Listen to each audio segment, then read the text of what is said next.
zmar, zoufalý je francouzský král. Angličan už zemi plení, temná doba, naděje není. Naše vojsko už to vzdává, ztracená je naše sláva, ztracená je naše svoboda.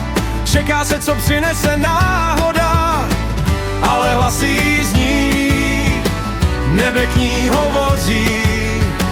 Panna Orleánská zemi teď zachrání.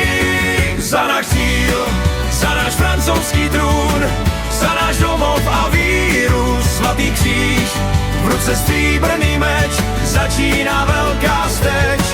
Za náš cíl, za náš francouzský trůn, Angličanům navzdory, Johanka z Arku teď vede nás.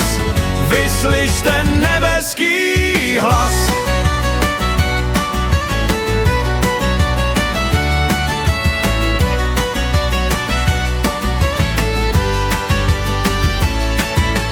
Orléans je oblehán, štíty duní pod přívalem ran.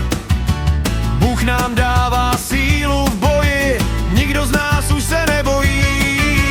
První rány bubnů zní, s Johankou dobudeme vítězství. I s krvavým šípem v rameni, nenechá tu kámen na kameni.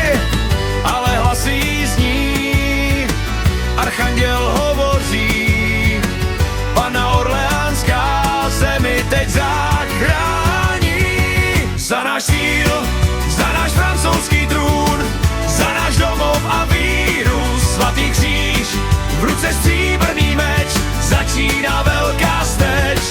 Za náš cíl, za náš francouzský trůn, Angličanům navzdory, Johanka z Arku teď vede nás. Vyslyšte nebeský hlas.